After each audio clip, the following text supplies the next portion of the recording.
नमस्कार दोस्तों, लालटेन स्टडी में स्वागत है। जैसा कि हम अभी मध्य प्रदेश की जो एमपीपीएससी की प्रीलिम्स की एग्ज़ाम है उसके जीएस पेपर के जो पीवाईक्यू हैं वो लगा रहे हैं। तो 2025, 24, 23 के हम लगा चुके हैं और अभी आज हम डिस्कस करेंगे 71 से लेके 80 के प्रश्न तक। इससे पहले की भी पुराने वीडियोज़ में हम लोग इस पे चर्चा कर चुके हैं। और दूसरा जो पीवाईक्यू है वो सिर्फ ये एमपीपीएससी के लिए ही नहीं, एमपी में जितने एग्ज़ाम हैं उनके लिए भी महत्वपूर्ण है और अदर एग्ज़ाम में जो पूछे जाते हैं वो एमपीपीएससी में ही महत्वपूर्ण है। और दूसरा जो एमपी से रिलेटेड क्वेश्चन है वो अभी आप अगर देखेंगे तो एक प्रश्न 2-3 एग्ज़ाम में देखने को मिल जाएगा। जैसे कि मैं आपसे बार-बार कहता भी हूँ कि प्रश्न क्या होता है, रिपीट होते हैं। मतलब अगर इस बार पूछे गए हैं तो नेक्स्ट ईयर या किसी न किसी एग्ज़ाम से रिपीट होते हैं। तो हम इस श्रृंखला में देखते हैं। पहला प्रश्न, ये प्रश्न एक हम ऐसे ही आपको बताते हैं कि जो पुराने वीडियोज़ हैं उनमें कहीं न कहीं इस टॉपिक को हमने कवर किया है और उस उन्हीं टॉपिक में से ये एक आपके टेस्ट के लिए प्रश्न रखा जाता है। आपको अगर आंसर पता है तो कमेंट में आप आंसर लिखें, लेकिन बिना पढ़े।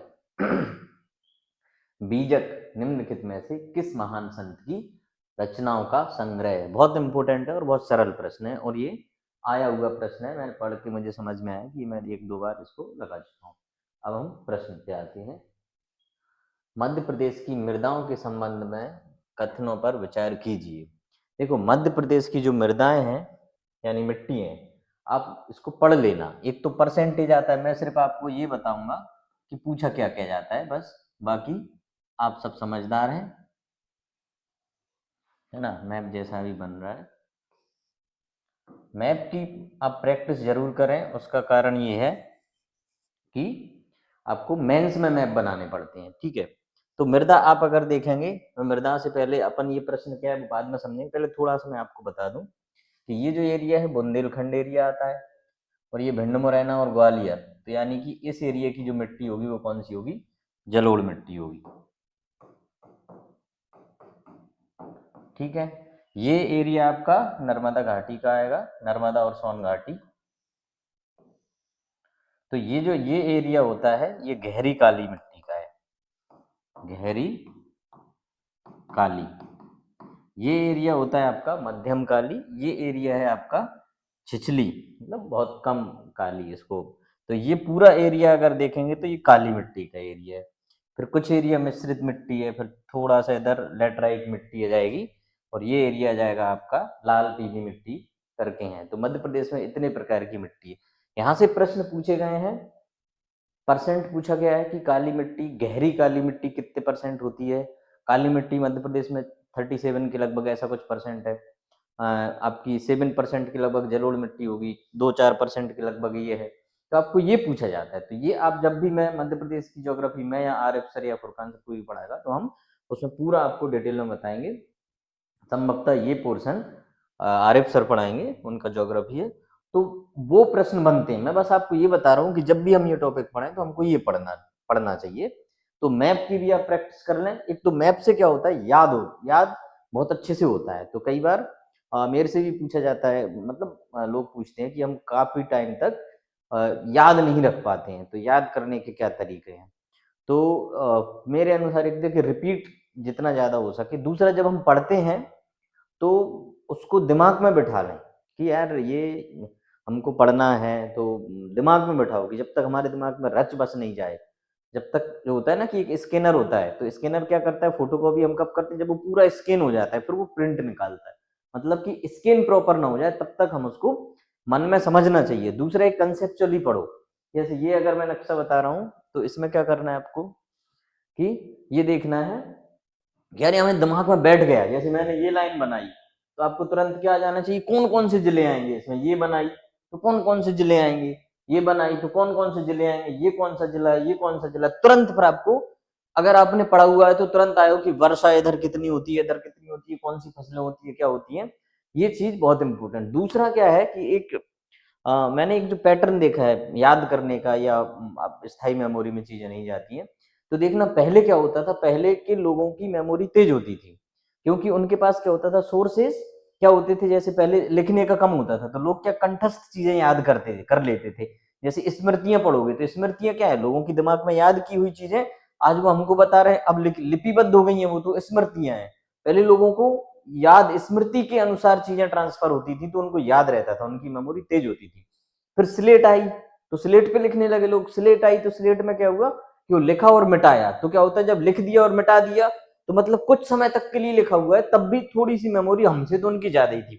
फिर किताबें आई, मतलब वो छपने लगा, स्लेट का मिट गया, फिर ऐसे ताम्र पत्र या ताड़पत्र पे लिखना शुरू किया, और उस पर क्या हुआ कि वो लिखा हुआ स्टोर होने लगा। पर हर किसी के हाथ में नहीं था वो, तो लोग एक बार ही पढ़ने को मिलेगा ताम्रपत्र। हम जाएंगे तक्षशिला या नालंदा, तब जाके हम वो ताम्रपत्र पढ़ेंगे, या जो भी लिमिटेड उसकी कॉपीज हैं, तो हम क्या उनको याद ज्यादा करना पड़ेगा कि मैं बाहर जाऊंगा 100 200 500 किलोमीटर दूर, तो हमको याद ज्यादा करना पड़ेगा। तो होता क्या है, फिर किताब आ गई, तो किताबें बहुत सारी हो गई, हमारी मेमोरी और कम हुई कि चलो अपने गांव में ही रामचरितमानस है, वाल्मीकि रामायण महाभारत है, आला खंड है, ये चीजें अब वो और कम हुई। आज की डेट में क्या है कि अब हर आदमी के पास किताब है, तो और मेमोरी कम हो गई। आज की डेट में और अगर हम आए तो एआई का जमाना है, अब हम मोबाइल में फोटो खींच लेते हैं। कई बार क्या होता था, पहले हम न्यूज़पेपर पढ़ते थे, तो हम हमसे जो पहले तो वो पूरा पढ़ लेते थे, वहीं की वहीं लाइब्रेरी में पढ़ लिया, फिर याद हुआ। आजकल हम फोटो खींच लेते हैं। ऐसे मेरे मोबाइल में भी ढेरों सरकारी आदेश पत्रों के फोटो रहते हैं, पर हम पढ़ नहीं पाते। तो ये चीज आपको छोड़नी पड़ेगी, आपको ये समझ के पढ़ना पड़ेगा कि ये हमको अभी याद कर लेना है, और दोबारा पढ़ने ना जाएं हम, या हम इसको कंसेप्चुअली इतनी अच्छे से तैयार कर लें, या ये सोच के पढ़ें कि हमारे पास सोर्सेज ये दोबारा मिलने की चांसेस कम है, तो हम डेफिनेटली आपको याद होगा। बस वहीं के वहीं आप उसको रिपीट करें और दिमाग में बैठा लें। दूसरी चीज ये है कि जब आपके दिमाग में फालतू की चीजें भरी हुई होंगी तो भी आपको कम याद होता है। तो इसका मतलब है कि भरे हुए मटके में जल नहीं जाएगा, उसको पहले खाली करना पड़ेगा। तो हमारी चीजों में जो आलतू फालतू की चीजें हैं उनको ना सोचें, बस पढ़ाई करें, उन्हीं के बारे में सोचते रहें, तो चीजें याद हो जाती हैं। तो ये मेरा आपको बताने का मकसद सिर्फ इतना था कि इस तरीके से पढ़ना चाहिए। और ये भी है कि मैं आपको सिर्फ यही बता सकता हूँ कि पढ़ना किस तरीके से चाहिए, बाकी मेहनत आपको करना है। खुद के ही मरने पे स्वर्ग मिलता है, दूसरे के उससे कुछ नहीं होता है। ठीक, तो बघेलखंड में लाल एवं पीली मृदा पाई जाती है। पहला बघेलखंड आपके दिमाग में आ जाना चाहिए। अगर हम देखें तो बघेलखंड किधर है भाई, बघेलखंड किधर है, इधर आएगा, ये है ना बघेलखंड, मतलब रीवा सतना सीधी ये वाला बघेलखंड आ जाएगा। ठीक है, अब वो पूछ रहा है लाल एवं पीली मृदाओं में उच्च उर्वरता होती है, क्या ये सही है? उर्वरता मतलब लाल पीली मिट्टी ज्यादा पैदावार करती है। मालवा के पठार में गहरी काली मृदा पाई जाती है। ध्यान करो मैंने क्या बनाया, मालवा किधर है, काली मिट्टी किधर है, तो ये सही है गलत है? मध्य प्रदेश के उत्तर पश्चिमी भाग में जलोढ़ मृदा पाई जाती है। मैंने आपको जलोढ़ बताया, उत्तर पश्चिमी कौन सा होगा, ये उत्तर है और पश्चिमी है। तो ये बेल्ट माना जाएगा। तो आपके दिमाग में आपने निकाल लिया होगा कि गलत कौन सा है। ठीक, हम इसकी व्याख्या पे जाते हैं। क्या है, केवल 1 2 3 और 4। ठीक है, अब ये क्या पूछ रहा है, पर विचार कीजिए उपरोक्त में से सही कथन कौन से हैं। तो ऑप्शन में क्या है, एक आपका सही है, बघेलखंड में लाल एवं पीली मिट्टी पाई जाती है, तो मैंने यहां पे आपको बताया था। ठीक, लाल अब एक और वो कौन सा बता रहा है, 3।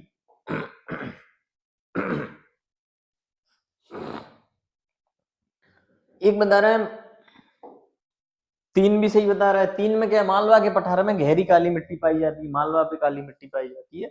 चौथा बता रहा है ये, तो उत्तर पश्चिम भाग में जलोढ़ मृदा पाई जाती है। देखो यहां से चंबल का एक नदी जाती है अपनी ऐसे करके, तो ये चंबल के आसपास की जो जलोढ़ मृदा है, जल ओढ़, जो मृदा जल ओढ़ के जाती है और वो फैल जाती है, उसको जलोढ़ मृदा कहते हैं।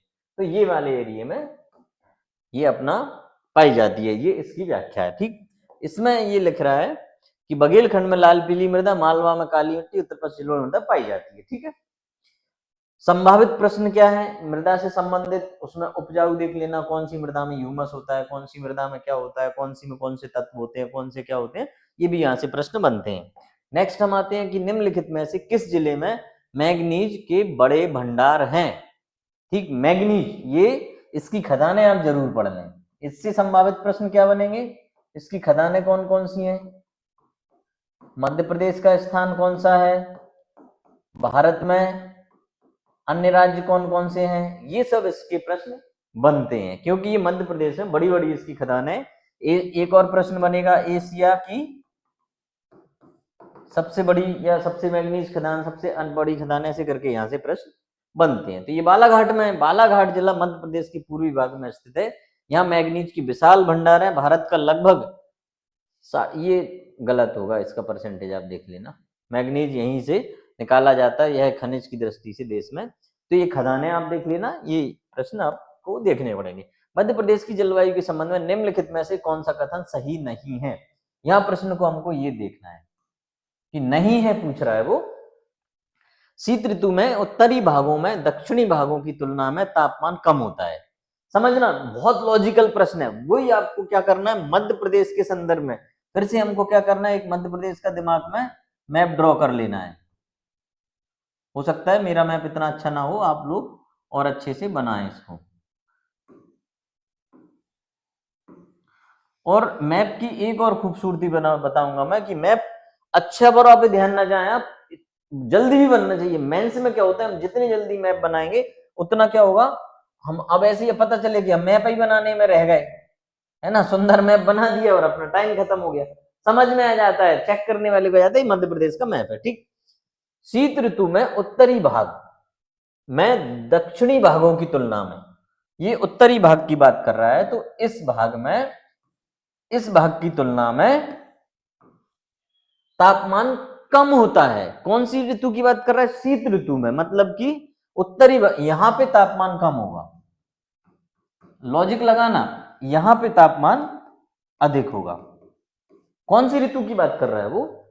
शीत ऋतु में, समझना। और क्या पूछ रहा है वो? सही नहीं है, भिंड मुरैना में ज्यादा ठंड पड़ती है, ठीक है। तो इसका मतलब है कि उत्तरी भागों में तापमान कम होगा, तो ये आप सही मान सकते हैं। और जैसे जैसे दक्षिण में जाएंगे तो ठंड कम होती है।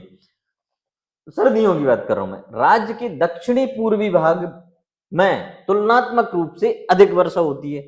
दक्षिणी पूर्वी भाग, ये आपका ये हो जाएगा, ये वाला दक्षिण और पूर्वी ये भाग, इसमें अधिक वर्षा होती है। बिल्कुल होती है साहब, तभी तो बालाघाट मंडला इनमें चावल की खेती ज्यादा होती है। एक ज्योग्राफी इतना शानदार सब्जेक्ट है कि ये आपस में लिंक होता है। आपने बरसात पढ़ ली तो आप मौसम की क्वेश्चन लगा सकते हो, मौसम पढ़ ली तो आप धरातल पे जा सकते हो, धरातल पढ़ लोगे आपकी फसलों के ऊपर जा सकते हो कि यहाँ कौन सी फसल होनी चाहिए या होती होगी। ग्रीष्म ऋतु में मुरैना और दतिया जिलों में तापमान कम होता है। ग्रीष्म ऋतु में मुरैना और दतिया जिलों में तापमान कम रहता है। ये ग्रीष्म ऋतु की बात कर रहा है। तो मुरैना ये है, दतिया ये है, तो यहां का तापमान कम होता है कि ज्यादा होता है? काय में वो इस लाइन में बात कर रहा है शीत ऋतु में, इसमें वो बात कर रहा है ग्रीष्म ऋतु में। तो ये क्वेश्चन आपका यहां आपका गलत हो जाएगा कि ग्रीष्म ऋतु में नीचे का तापमान कम रहता है, ऊपर का तापमान ज्यादा होता है। जैसे जैसे ऊपर बढ़ते जाओगे तो सर्दी भी ज्यादा होती है और तापमान भी ज्यादा होता है। इसकी व्याख्या देखते हैं। तो सी आंसर बता रहे ग्रीष्म ऋतु मुरैना और दतिया में तापमान, ये सही नहीं है, बाकी के सब सही है। तो तीन हमको क्या करना है, ये देख लेना कि सामान्यतः शीत ऋतु शुष्क होती है मध्य प्रदेश में। नेक्स्ट टाइम पे ये प्रश्न बन सकता है, ठीक है। तो अब देखो इसमें जो मैंने आपको समझाया वही लगभग है। तो बहुत सारे प्रश्न आपके देशांतर, अक्षांश, ऋतुएं, आपकी ज्योग्राफी पे रिलेटेड आते हैं। अगर आपने मैप बहुत अच्छे से पढ़ा है कि मेरे को पता है कि यार जैसे जैसे दक्षिण में जाएंगे तो सर्दियों में सर्दी कम पड़ेगी, मतलब ठंड कम पड़ेगी, और गर्मियों में जाएंगे तो गर्मी कम पड़ेगी। मतलब मुरैना में ठंड भी ज्यादा पड़ती है और गर्मी भी ज्यादा पड़ती है। मैं मुरैना में रहा भी हूँ, तो मुरैना का बड़ा अजीब सा तापमान रहता है कि गर्मी में पसीने छूट जाते हैं ना। मुरैना जाके देखना कभी। जैसे इससे एक चीज और याद आती है कि लोग बोलते हैं ना कि भिंड मुरैना के लोग बहुत यार तेज होते हैं और बड़ी खड़ी एकदम वैसी बात करते हैं, तय का करना है ये वो, तो लड़ाई वाली। तो वहां की गर्मी भी तो देखो यार, वो आदमी कितनी गर्मी में रह रहा है। हम कूल क्यों है? मालवा के लोग कूल क्यों है? मालवा में अच्छा मौसम है ना, बढ़िया जलवायु है, तो इंसान सुखी है। वहां का चिड़चिड़ापन रहता है, इतनी गर्मी, पसीना निकल रहा है, ठंडों में ठंड पड़ रही है, मतलब तीनों ऋतुओं में वो परेशान है। तो ये ऐसे ही है। नेक्स्ट आ रहा है कि बीना नदी निम्नलिखित में से किस नदी की सहायक नदी है? यहाँ से प्रश्न बनते हैं, बहुत सारे प्रश्न बनते हैं। चंबल की सहायक नदियां पढ़नी पड़ेंगी, कौन सी बाईं तरफ से आती है, कौन सी दाईं तरफ से आती है, नर्मदा की कितनी नदियां हैं, नर्मदा की बाईं तरफ से कौन सी मिलती है, दाईं तरफ से कौन सी मिलती है, जो मुख्य मुख्य नदी है, चंबल की, बेतवा की, केन की, सोन की, ये मुख्य मुख्य नदियों की मुख्य मुख्य सहायक नदियां हमको पढ़ना पड़ेगा। अब आपको लग रहा होगा कि ऐसे तो मध्य प्रदेश में हजारों सैकड़ों नदियां हो जाएंगी, हजारों तो नहीं लेकिन सैकड़ों नदियां हो जाएंगी, तो इसलिए मध्य प्रदेश को नदियों का मायका कहा जाता है। अच्छा, ये मुझे अच्छी चीज याद आई है, ये प्रश्न पूछा गया है, नदियों का मायका मतलब क्या है। एक बड़ा कि मध्य प्रदेश का नाम क्यों पड़ा हुआ कि नदियों का मायका है, तो मध्य प्रदेश का नाम नदियों का मायका इसलिए पड़ा है क्योंकि मध्य मायका किसको कहते हैं, जहां लड़की जन्म लेती है, पैदा होती है, बड़ी होती है, और उसके बाद जब वो बड़ी हो जाती है तो ससुराल चली जाती है। तो हमारे यहाँ नदियां पैदा होती हैं, बहती हैं, और फिर बड़ी होकर दूसरे राज्यों में या समंदर में चली जाती है, तो इसलिए इसको नदियों का मायका मध्य प्रदेश को कहा जाता है। ठीक, इसकी व्याख्या आंसर देखते हैं। बेतवा की बीना नदी, ठीक है, बेतवा नदी निकलती है बुंदेलखंड में, तो बीना नदी बीना के आसपास से बेतवा में मिलती है। अब होता क्या है कि अगर हमको ये पता है कि दोनों नदियां बुंदेलखंड की हैं, तो भी हम तुक्का में तो सही कर ही सकते हैं, है ना। तो ये आपकी सागरवली, अखरानी एवं मथवार पहाड़ियों के मध्य गहरी कंदरा। अब ये इसी से आंसर आ जाएगा, कंदरा। कंदराएं कौन सी नदी बनाती है हमको नहीं पता है, मान लो कि मुझे अखरानी और मथवार पता ही नहीं है पहाड़ियां कहाँ है, वैसे ही मुझे पता है संभवतः ये बड़वानी तरफ होंगी, है ना, बुरहानपुर बड़वानी ऐसी उधर ही।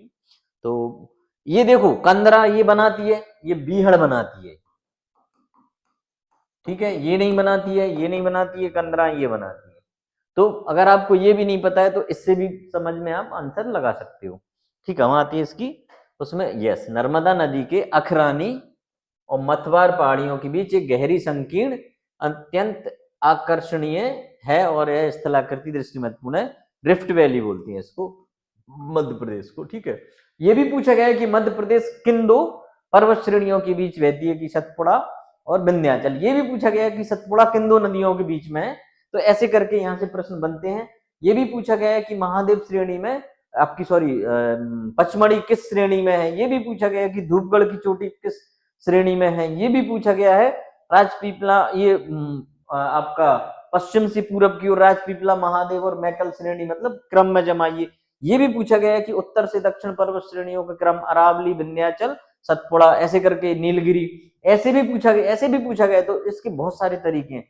ज्योग्राफी मेरा तो इंटरेस्टिंग सब्जेक्ट है, आपका भी इंटरेस्टिंग होगा अगर आप बहुत अच्छे से पढ़ोगे, क्योंकि इसमें क्वेश्चन आंसर आपके लॉजिक से भी निकलते हैं।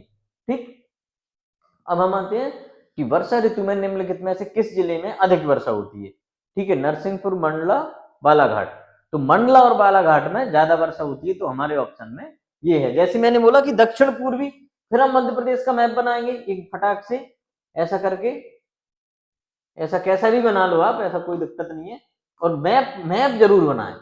तो ये वाले एरिया में ज्यादा वर्षा होती है। जब आप देखेंगे तो मंडला इधर आएगा और बालाघाट इधर आएगा।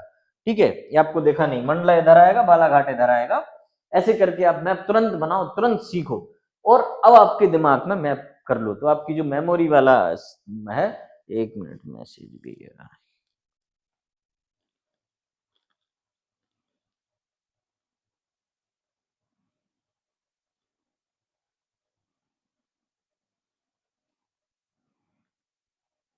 ठीक है, हाँ, तो ये मैप क्या करता है, हमारे दिमाग में मेमोरी को तेज करता है। तो जो लोगों के बार बार होते हैं कि याद नहीं होता, तो आप लॉजिक से पढ़ो, दिमाग में बिठाओ, नक्शे बनाओ।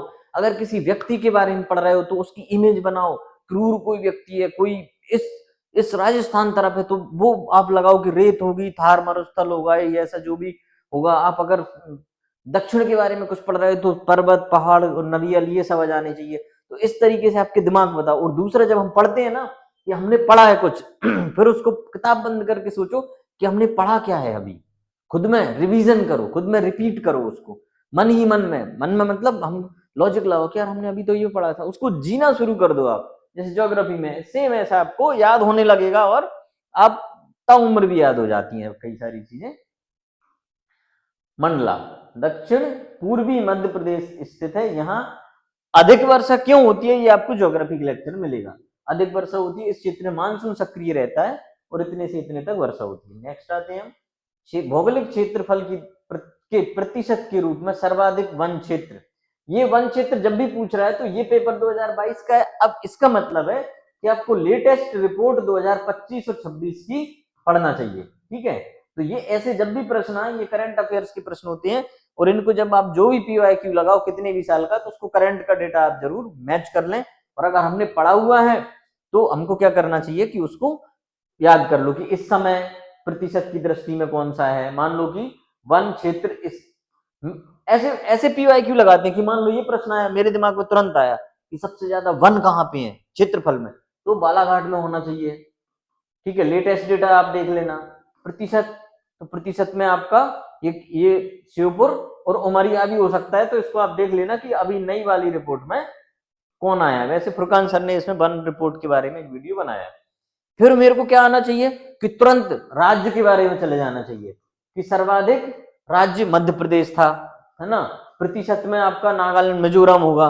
तो ऐसे करके हमारे दिमाग में तुरंत आना चाहिए। PYQ या प्रैक्टिस जब भी आप करें तो आपको ये सब आना ही चाहिए। ये आपका श्योपुर दिया है इसमें। मध्य प्रदेश में सिंचाई का प्रमुख स्रोत निम्नलिखित में से कौन सा है, ठीक है। तो मध्य प्रदेश में कुएं और नलकूप मतलब ट्यूबवेल और कुओं से बहुत ज्यादा आता है। अब इनका क्रम देख लो, आपको क्या करना चाहिए कि पहले नंबर पे इससे होता है, दूसरे नंबर पे किससे होता है, तीसरे नंबर पे किससे होता है। प्रतिशत देख लो, इसका 60-65% इसी से होता है। नल एवं कूप से 64-65% था, अभी कितना, ये 60% से अधिक, वही 64-65% होता है। दूसरे नंबर पे देखो नहरें तालाब से कितना होता है।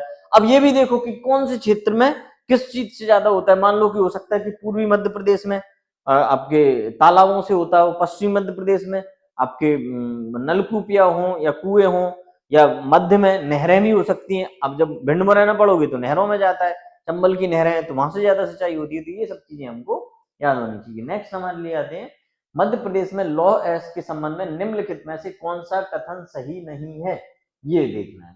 नहीं है, सही नहीं है। कभी कभी मैं बार बार बोलता हूं कि हम ये भी गलती कर देते हैं कि कौन सा कथन सही है पे गोले लगा देते हैं, ठीक। तो लौह अयस्क उत्पादन में मध्य प्रदेश का देश में तीसरा स्थान है। तो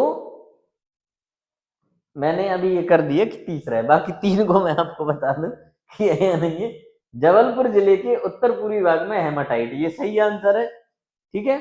यहाँ के जमाव में अभ्रक और सिलिका की मात्रा अधिक होती है, ये भी सही है। छत्तीसगढ़ राज्य अलग होने के बाद घट गया है, ये तो 100% क्या 200% सही है। तो ये भी सही है, ये भी सही है। इसमें आप डाउट कर सकते हैं और इसमें कर सकते हैं। तो मध्य प्रदेश का मैं जब मतलब मेरी मेमोरी में तो 7th रैंक थी मध्य प्रदेश की। अभी लेटेस्ट आप देख लेना 2025 और 26 का, या जब भी मुझे मौका मिलेगा तो मैं भी आपको बता दूंगा। तो प्रश्न इस तरीके से बनते हैं और इसी तरीके से हमको इनके आंसर खोजना है। मैं आपको सिर्फ आंसर खोजना सिखाना चाहता हूँ और आंसर तुक्के भी लगाना बताऊंगा, पर अभी आपको मैं ये बता रहा हूँ कि कैसे ज्यादा से ज्यादा पढ़ना चाहिए और उस चीज को कैसे याद करना चाहिए। तो बहुत सारी चीजें हैं ये। मैं आपको अगर देखो, आपको अगर ये करना है कि कैसे मेमोरी हो, अच्छे लोगों को पढ़ो, रामानुज को पढ़ो, वो उनने क्या बोला है भाई कि मेमोरी तेज। कौटिल कौटिल को पढ़ो, वो क्या बोल के गए हैं, अर्थशास्त्र में क्या लिखा है। आप चाहो तो अम्बेडकर को पढ़ो कि वो क्या लिख के गए हैं, उनने भी बहुत अच्छी पढ़ाई। ओशो को समझो। लेकिन इतना अभी ऐसा नहीं है कि आप अप्रैल में ये सब भी पढ़ लो और आपका सिलेबस भी पढ़ लो। तो इसके लिए हम बताएंगे कि कौटिल्य ने अर्थशास्त्र में क्या लिखा। कभी एक आध वीडियो में बनाऊंगा इसके लिए अलग से। अम्बेडकर ने क्या बोला, कैसे मेमोराइज करना चाहिए, रामानुज ने क्या बोला, डॉक्टर राधा कृष्णन ने क्या बोला, तो ये चीजें आपको मैं बता दूंगा। उनके सिद्धांत भी मैंने फ्री टाइम पे मैंने ये सब पढ़े हुए हैं, ठीक है। तो मध्य प्रदेश लौह अयस्क के स्थान में देश में तीसरे स्थान पर है, ये गलत होगा, गलत है। छत्तीसगढ़ 2000 के बाद मध्य प्रदेश भंडार कम हो गए, घट गए। बाकी पहले नंबर पे उड़ीसा है लौह अयस्क में, दूसरे पे झारखंड है, तीसरे पे छत्तीसगढ़ है, ठीक है। तो ये आपको याद होना चाहिए, मतलब चौथे पे ये है, मध्य प्रदेश 7वें पे होना चाहिए, ठीक है। देख लेना ये आप। निम्नलिखित सिंचाई परियोजना और उनके स्थान के युग्मन में कौन सा गलत है। बारना रायसेन सही है, कोलार सीहोर भोपाल सही है, ठीक है। सुक्ता पुनासा खंडवा ये भी सही है। ये आपका सुक्ता नदी पे बैतूल न होकर नर्मदा की सहायक नदी खंडवा में होना चाहिए। ठीक, खंडवा या बुरहानपुर आप देख लेना जो भी। अच्छा, ये भी हो सकता है आप लोगों को लगता हो कि मेरे को नॉलेज कम है, ऐसा नहीं है। मैं मेरे पास करंट डेटा बहुत मतलब काफी टाइम 2-3 साल पढ़ाई को एग्जाम दिए हो गए, तो मेरे को थोड़ा थोड़ा सा डाउट सा रहता है, पर आप लोगों को काम करना है कि आप खुद देखना है ना। तो इससे बचने के लिए मैं बोलता हूँ कि हमको अगर स्वर्ग देखना है तो आप खुद को मरना पड़ेगा। मेरे मरने से आपको स्वर्ग नहीं मिलेगा और आपको मरने से मुझे स्वर्ग नहीं मिलेगा। जब मैं स्वर्ग की कल्पनाएँ करता था उसके लिए मुझे खुद मरना पड़ा, यानी कि मैंने खुद बहुत मेहनत की है और मैंने बहुत उससे निकाला है कि यार कैसे आंसर क्वेश्चन पूछे जाते हैं। अगर आपको स्वर्ग चाहिए तो आप पहले मरो मत मर मत जाना। मरो मतलब उसको गहराई में जाके पढ़ाई करो। ठीक है, तो ये हम इसका सॉल्यूशन देख लेते हैं। उत्तर है सुक्ता। ये धार में नहीं है, मुझे लग रहा है ये खंडवा या बुरहानपुर में ही होना चाहिए। ये गलत होने की संभावना है, तो आप देख लेना। ठीक है, अब मैं जल्दी से आपके 21 वाले और पेपर कंप्लीट करूंगा, उसके बाद 10th यूनिट भी मैं शुरू करूंगा। कुछ लोगों की डिमांड है 10th यूनिट में जो जनजाति वाला पार्ट है वो मैं पूरा करवाऊंगा। उससे क्या क्या क्वेश्चन बनेंगे अगली वीडियो में वही आऊंगा। बस 21 का पेपर और कराना है, तो 2-3 दिन में कर दूंगा, मैं अगले हफ्ते से शुरू कर दूंगा। निम्नलिखित, ये हमारा लास्ट में प्रश्न रहता है, इसका आप आंसर कमेंट में जरूर करें।